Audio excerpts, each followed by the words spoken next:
Good morning to all. Today we will discuss about the gaseous state. In this chapter, firstly we know about what is gas. The gas is made up of small individual atoms or molecules which having no definite shape and no definite volume, जिसका ना तो definite shape होता है और ना ही definite volume होता है, उसे बोलते हैं गैसियस स्टेट। अब गैसियस स्टेट में हम काइनेटिक थ्योरी ऑफ गैस के बारे में पढ़ेंगे। काइनेटिक थ्योरी ऑफ गैस को हम काइनेटिक गैस मॉडल भी बोल सकते हैं और डायनेमिक पार्टिकल मॉडल भी बोल सकते हैं। इसमें काइनेटिक गैस मॉडल क्यों बोलते हैं? क्योंकि गैस के जो पार्टिकल्स का एक रैंडम मोशन होता है। यहाँ पर गैस के पार्टिकल डिफरेंट वेलोसिटी से मूव करते हैं, जिसके कारण उसकी काइनेटिक एनर्जी डिफरेंट होती है। उसके कारण हम इसको काइनेटिक गैस मॉडल भी बोलते हैं। डायनेमिक पार्टिकल मॉडल क्यों बोलते हैं? क्योंकि यहाँ पर पार्टिकल का मोशन होता है और इसीलिए हम इसे डायनेमिक पार्टिकल मॉडल भी बोलते हैं। ये जो थ्योरी है काइनेटिक थ्योरी ऑफ गैस, ये सबसे पहले बर्नौली ने इन 1738 में दी थी, जिसको एक्सटेंड किया Clausius, Maxwell, Boltzmann, van der Waals and Jeans. उसके बाद ये जो थ्योरी है कुछ अजम्पशन के ऊपर बेस्ड है, कुछ अजम्पशन या जिसे हम पोस्टुलेट भी बोल सकते हैं, उन पोस्टुलेट्स के ऊपर बेस्ड है। अब वो पोस्टुलेट क्या है उसको हम वन बाय वन डिस्कस करते हैं। तो फर्स्ट पोस्टुलेट उसमें हमारा आएगा कि सभी की सभी gas that is made up of large number of extremely small particles called molecules. Every gas that is made up of large number of extremely small particles called molecules. सभी gas बहुत सारे नंबर में small particle से मिलकर बनी होती है, जिसे हम मोलिक्यूल बोलते हैं। और जो ये all the molecules of a particular gas are identical in mass and size, and these differ in these from gas to gas. सभी के सभी जो मोलिक्यूल हैं उसमें किसी पर्टिकुलर गैस के उसका मास और साइज आइडेंटिकल होगा, लेकिन ये चीज़ें हमारी गैस टू गैस वेरी करेंगी। मान लिया एक गैस में सभी पार्टिकल का मास और साइज सेम है, लेकिन दूसरी गैस में उसका मास और साइज सेम हो या ना हो वो जरूरी नहीं है। तो फर्स्ट अजम्पशन में ये बोलता है कि सभी गैस हमारी large number of small particle से मिलकर बनती है, जिसे मोलिक्यूल बोलते हैं। और जो सभी मोलिक्यूल्स हैं उसका आइडेंटिकल मास और साइज होगा, लेकिन ये चीज़ें हमारी गैस टू गैस वेरी करेंगी। अब हम चलते हैं सेकंड अजम्पशन पे आते हैं। देखो, हम जो अजम्पशन या पोस्टुलेट कर रहे हैं, इन पोस्टुलेट की जस्टिफिकेशन मैं नेक्स्ट स्लाइड में तुम्हें बताऊंगा।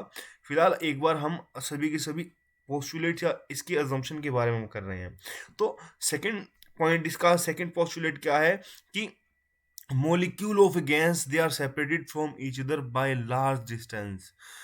जो गैस के मोलिक्यूल हैं वो हमारे बहुत लार्ज डिस्टेंस से सेपरेटेड हैं, जिसके कारण उसका एक्चुअल वॉल्यूम है उस मोलिक्यूल का, अगर हम उसको पूरे वॉल्यूम ऑफ गैस से कंपेयर करें तो वो नेग्लिजिबल माना जाएगा, क्योंकि वो जो मोलिक्यूल हैं आपस में इतनी दूर हैं कि उसमें इतना कुछ इंटरेक्शन नहीं है। ठीक है, तो अगर उनके दूर दूर होने के कारण the distance of separation between the molecule are so large, उनका डिस्टेंस ऑफ सेपरेशन जो दो मोलिक्यूल के बीच का डिस्टेंस है गैस में ज़्यादा होने के कारण उसमें क्या किया जाता है, फोर्स ऑफ अट्रैक्शन को और रिपल्शन को भी नेग्लिजिबल माना जाता है। उसमें फोर्स ऑफ अट्रैक्शन और रिपल्शन को भी नेग्लिजिबल माना जाता है। ठीक है, और इन मोलिक्यूल के दूर होने के कारण इसमें क्या है, फ्रीली मोशन होगा। अब फ्रीली मोशन होगा तो मोलिक्यूल का फोर्स ऑफ ग्रेविटेशन को भी हम नेग्लिजिबल मानेंगे। उसकी इस पॉइंट की भी जस्टिफिकेशन मैं तुम्हें बाद में बताऊंगा। अगर एक ओवरव्यू लेना चाहो तो फोर्स ऑफ ग्रेविटेशन अगर मोलिक्यूल का ज़्यादा होगा तो मोलिक्यूल नीचे सेटल डाउन हो जाएंगे, मोलिक्यूल मूव नहीं कर पाएंगे। हालांकि इसमें ये बता रखा है कि मोलिक्यूल दे आर, देखो नेक्स्ट पॉइंट में, they are suppose to be moving continuously in different direction. इसमें मोलिक्यूल के बीच में इंट्रैक्शन नहीं है, एटम्स या आयन या स्मॉल पार्टिकल्स के बीच में इंट्रैक्शन नहीं है, क्योंकि ये लार्ज डिस्टेंस से सेपरेटेड होते हैं, जिसके कारण उनका फ्रीली मोशन होता है। तो इसीलिए हम बोलते हैं force of gravitation the molecule भी हम नेग्लिजिबल मानकर चलते हैं। द मोलिक्यूल नेक्स्ट पोस्टुलेट हमारा फिफ्थ जो है उसमें बताया गया है कि the molecule are suppose to be moving continuously in different direction with different velocity. जो मोलिक्यूल है वो जो गैस के molecule they are suppose to be moving continuously, उसको हम बोल कहते हैं कि ये लगातार घूमते रहते हैं अलग अलग डायरेक्शन में, जिनमें हर एक मोलिक्यूल की वेलोसिटी अलग अलग होती है। उसके मोशन में क्या होगा, वो या तो एक दूसरे से कोलाइड भी कर सकते हैं, वहाँ पर पॉसिबिलिटी ये भी है, और ये भी हम बोल सकते हैं कि वो साथ किसी दूसरे मोलिक्यूल के कोलाइड करने के साथ साथ किसी गैस की जो गैस के मोलिक्यूल है वो जो जिस गैस गैस को बर्तन रखा हुआ है उसकी दीवार पर that collide on the wall of the gas containing vessel, उस वेसल की वॉल पर भी स्ट्राइक कर सकते हैं, कोलाइड कर सकते हैं। तो फिफ्थ पॉइंट में ये बताया कि जो मोलिक्यूल है गैस के वो अलग अलग डायरेक्शन में अलग अलग वेलोसिटी से मूव करते हैं, जिसके कारण उनकी अलग अलग काइनेटिक एनर्जी होती है। मूव करते टाइम वो या तो आपस में भी कोलाइड कर सकते हैं, और वो जो गैस के मॉलिक्यूल हैं जो जिस कंटेनर में हम गैस रखी हुई है उसकी वाल पर भी कोलाइड करते हैं। तो ये हमारा था फिफ्थ पोस्टुलेट। सिक्स पोस्टुलेट पर चलते हैं। Pressure exerted on the wall of the gas is due to the bombardment of molecule on the wall of the gas containing vessel. जो गैस के अंदर यानी जो उस कंटेनर के अंदर प्रेशर होगा वो होगा केवल जो मॉलिक्यूल गैस पर कोलाइड करके प्रेशर लगा रहे हैं, केवल वो होगा the pressure exerted on the wall of the gas containing vessel. यानी कि जो जिस वेसल में गैस रखी है वो प्रेशर जो उसके ऊपर लग रहा है वो केवल उसके मॉलिक्यूल की बोम्बार्डमेंट के कारण लग रहा है, जो मॉलिक्यूल वॉल पर स्ट्राइक करके कोलाइड करके लगा रहे हैं। ये था हमारा six postulate. Next seventh postulate में क्या क्या क्या कह रखा है कि जो ये इसका कोलिजन होता है, ये कोलिजन परफेक्टली इलास्टिक होता है। परफेक्टली इलास्टिक का मतलब है there is no loss of energy, the energy में transform from some molecule to other molecule on collision. So seventh postulate बोलता है कि the molecule are supposed to be perfectly elastic hard sphere so that no energy is wasted when molecule with one another, when molecule collide with one another। here collide, यहाँ एक word है collide. जब molecule एक दूसरे से collide करते हैं तो उनका जो कोलिजन है वो परफेक्टली इलास्टिक होता है, जिसके कारण वहाँ पर कोई एनर्जी का वेस्टेज नहीं होता। केवल या तो वो चाहे वॉल ऑफ कंटेनर से भी स्ट्राइक कोलाइड करें तो भी वहाँ पर एनर्जी का कोई लॉस नहीं होगा। वहाँ पर क्या होगा, केवल एनर्जी ट्रांसफॉर्म होगी कुछ मॉलिक्यूल से दूसरे मॉलिक्यूल में कोलिजन के टाइम पर। ये था हमारा सेवंथ पोस्टुलेट। अब नेक्स्ट और लास्ट पोस्टुलेट हमारा आएगा कि मॉलिक्यूल जैसे जैसे molecule they are moving with different velocity, अलग अलग वेलोसिटी से मूव करते हैं अलग अलग डायरेक्शन में, तो उसकी काइनेटिक एनर्जी भी डिफरेंट डिफरेंट होगी। तो कहते हैं कि वो kinetic energy is directly proportional to absolute temperature of gas. इसका मतलब है कि अगर मैं टेम्परेचर बढ़ाऊंगा काइनेटिक एनर्जी बढ़ेगी, अगर काइनेटिक एनर्जी बढ़ेगी मॉलिक्यूल की मूवमेंट बढ़ेगी, उसकी वेलोसिटी बढ़ेगी। तो ये एथ पॉइंट में बता रखा है कि energy is directly proportional to the absolute temperature. ये था हमारा एट्थ पॉइंट में। अब मैं इन पॉइंट्स की जस्टिफिकेशन बताता हूँ तुम्हें एक एक करके। जो हमारा फर्स्ट पोस्टुलेट है वो कहता है कि सभी की सभी गैस हमारी स्मॉल पार्टिकल से मिलकर बनी है, जिसे हम मॉलिक्यूल बोलते हैं। ये हमें तो ये पता है कि मैटर का कोई भी गैस है वो हमारी कोई भी मैटर है हमारा, वो उसका हमारा पार्टिकल नेचर होता है, जिसके कारण हम बोलते हैं कि every gas is made up of large number of small particle called molecule. ठीक है। अब सेकंड पॉइंट का अगर हम जस्टिफिकेशन देना चाहें, देखिए नेक्स्ट स्लाइड में यही बता रखा है justification for the above postulates. अब इसको फर्स्ट पोस्टुलेट बता रखा है कि this postulate is in accordance with the particulate nature of matter, यानी कि इसका जो पार्टिकल नेचर है मैटर का, केवल वो जस्टिफिकेशन दिया कि मेटल का पार्टिकल नेचर होता है, जिसके कारण हम बोलते हैं कि सभी गैस स्मॉल पार्टिकल से मिलकर बनी होती है, जिसे बोलते हैं हम मॉलिक्यूल। अब सेकंड पॉइंट का हमारा जो अगर हम बात करें उसकी जस्टिफिकेशन की, तो वो बोलता है कि एवरी गैस, जो इसमें क्या गैस में सभी मॉलिक्यूल हमारे लार्ज डिस्टेंस से सेपरेटेड है। Molecule of the gas are separated from each other by large distance से सेपरेटेड है। अब लार्ज डिस्टेंस से सेपरेटेड है, हमें तो पता है कि जो गैस होती हैं हाईली कंप्रेसिबल होती हैं, उनके बीच में एम्प्टी स्पेस होता है। अब अगर हाईली कंप्रेसिबल है, एम्प्टी स्पेस है, तो इसका मतलब उसमें क्या है, मॉलिक्यूल के बीच में लार्ज डिस्टेंस है, जिसके कारण वो कंप्रेसिबिलिटी शो करती हैं। तो ये एम्प्टी स्पेस और कंप्रेसिबिलिटी हमारा ये दिखाएगा कि जो हमारा ये पॉइंट है कि मॉलिक्यूल, जो गैस के मॉलिक्यूल हैं, वो एक दूसरे से लार्ज डिस्टेंस से सेपरेटेड हैं। अब थर्ड पॉइंट क्या कहता है कि इसके बीच में अगर वो लार्ज डिस्टेंस से सेपरेटेड है तो उनके बीच में फोर्स ऑफ अट्रैक्शन और रिपल्शन भी नेग्लिजिबल माना जाएगा। ठीक है, तो थर्ड पॉइंट हमारा क्या कहता है कि देखो, थर्ड पोस्टुलेट जो सपोर्टेड बाय, वो किस फैक्ट पे सपोर्ट करता है, that gas expand and occupy whole space available to them, showing the existence of weak intermolecular force of attraction. ये कहता है कि गैस एक्सपेंड करती हैं और कंप्रेसिबल, हमें पता है कंप्रेसिबल भी होती हैं, और उनके बीच में स्पेस भी होता है। एंड अगर वो एक्सपेंड भी करेंगी तो उसके that occupy whole space available to them, जितना उसको स्पेस मिलेगा वो ऑक्यूपाई करेगा। मान लो मैंने एक गिलास के ऊपर अपना हाथ रख दिया तो वो गैस हमारी उस गिलास में आ जाएगी। अगर मैंने किसी और बर्तन में रख दिया तो उसी की शेप ले लेगी। तो ये इसने कहा कि गैस एक्सपेंड कर सकती है and occupy the whole space available to them, जितना भी स्पेस है वो ऑक्यूपाई कर सकती है। वो हमारा बताएगा कि उसके बीच में weak intermolecular force of attraction है, और वो वीक इंटरेक्शन है जिसको हम नेग्लिजिबल यहां बता सकते हैं। उसके बाद कहता है कि फोर्स ऑफ अट्रैक्शन को भी फोर्स ऑफ ग्रेविटेशन को भी हमने नेग्लिजिबल मान लिया हम। अगर फोर्स पोस्टुलेट को ट्रू नहीं मानते तो वहां क्या होगा, फोर्स ऑफ ग्रेविटेशन जो हमारा होगा वो अगर वहां पर ज्यादा होगा, अगर मान लिया फोर्स ऑफ ग्रेविटेशन ज्यादा हुआ तो मॉलिक्यूल नीचे सेटल डाउन हो जाएंगे। अगर मॉलिक्यूल नीचे सेटल डाउन हो गए तो उसकी मूवमेंट कैसे हो पाएगी, मूवमेंट नहीं हो पाएगी, जिसके कारण हम बोलते हैं कि फोर्थ पोस्टुलेट ठीक है, ट्रू है।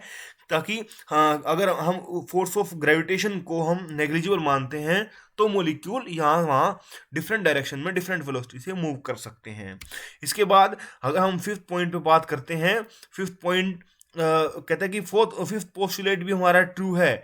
उसमें क्या है, इफ द पार्ट, मैंने कहा था उसमें फिफ्थ पॉइंट में कि particle they are moving continuously in different direction with different velocity and possessing different kinetic energy. अगर वो मॉलिक्यूल रेस्ट में रहे और फिक्स पोजीशन ऑक्यूपाई किए हुए मिले तो gas would have a fixed shape. अगर उसके पार्टिकल रेस्ट में मिले, फिक्स्ड पोजीशन अगर ऑक्यूपाई करे हुए मिले, तो वहां पर क्या होगा, गैस की फिक्स शेप होगी।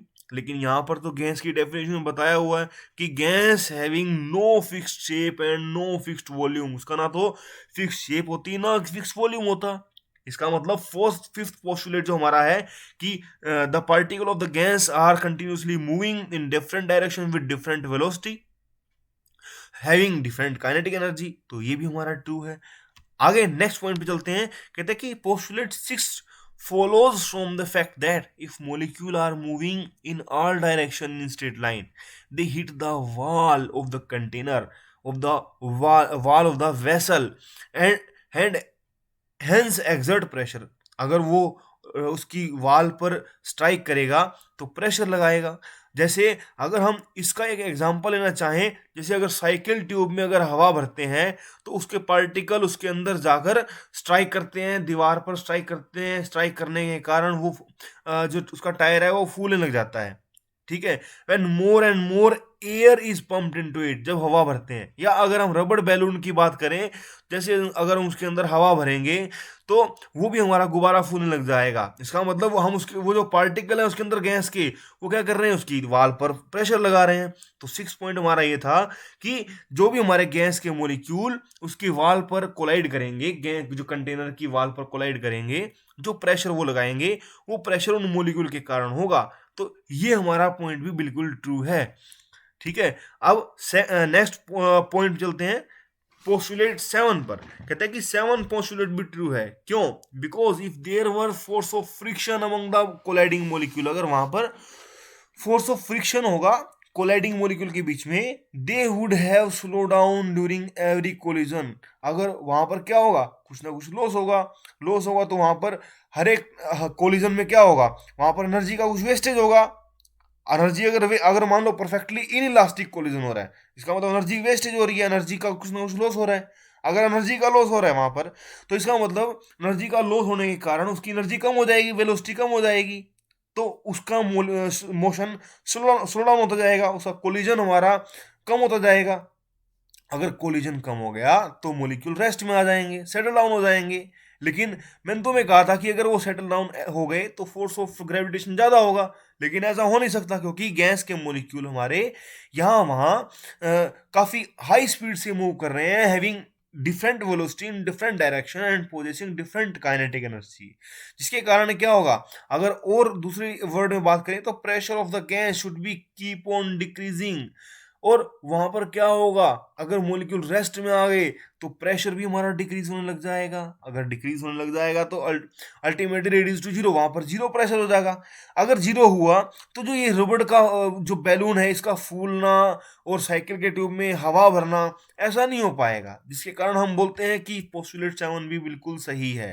ठीक है, अब लास्ट पोस्टुलेट की बात आती है कि हमारा एनर्जी, काइनेटिक एनर्जी, बिकॉज हमें पता है कि every molecule is moving with different velocity possessing different kinetic energy। अगर वो different kinetic energy ऑक्यूपाई कर रहे हैं, different velocity से मूव कर रहे हैं, और मैंने तुम्हें ये कहा था कि अगर ऐसा कुछ है तो वहां पर energy, kinetic energy is directly proportional to absolute temperature. जितना टेम्परेचर इंक्रीज करूंगा मोलिक्यूल उतनी फास्ट स्पीड से मूव करेंगे, जितनी फास्ट स्पीड से मूव करेंगे उतनी ही उसकी काइनेटिक एनर्जी ज्यादा होगी। तो यहां पर क्या देखो, postulate 8 has emerged as a result of fact that when temperature of the gas is raised. अगर मैं गैस का टेम्परेचर बढ़ाता हूं तो मोलिक्यूल स्टार्ट मूविंग फास्टर। तो वहां पर क्या होगा, मोलिक्यूल फास्टली मूव करने लग जाएंगे। अगर मोलिक्यूल फास्टली मूव करने लगे तो उसकी काइनेटिक एनर्जी बढ़ जाएगी, काइनेटिक एनर्जी बढ़ गई तो उसकी एवरेज काइनेटिक एनर्जी भी बढ़ जाएगी। लेकिन अगर मैं टेम्परेचर को ही कांस्टेंट या टेम्परेचर को डिक्रीज करता हूँ, डिक्रीज करने से फिर से वही बात आ जाएगी कि मोलिक्यूल फ्रीज हो जाएंगे। फ्रीज होने के कारण वहां पर मोलिक्यूल का ग्रेविटेशनल फोर्स ज्यादा होगा, मोलिक्यूल सेटल डाउन हो जाएंगे। फिर से वही रबड़ बैलून का फूलना नहीं हो पाएगा, साइकिल ट्यूब का जो टायर का फूलना वहां पर नहीं हो पाएगा, ऐसा नहीं हो पाएगा, प्रेशर जीरो होता जाएगा। लेकिन जो हमारा पोस्टुलेट है वो उसको वो बिल्कुल ठीक है, क्योंकि हमारे पास एग्जाम्पल है उसके लिए। ठीक है, तो ये हमारा था काइनेटिक थ्योरी ऑफ गैस के बारे में। बाकी हम नेक्स्ट लेक्चर में करते हैं Maxwell distribution law of energy and velocity. आगे हम ये करेंगे।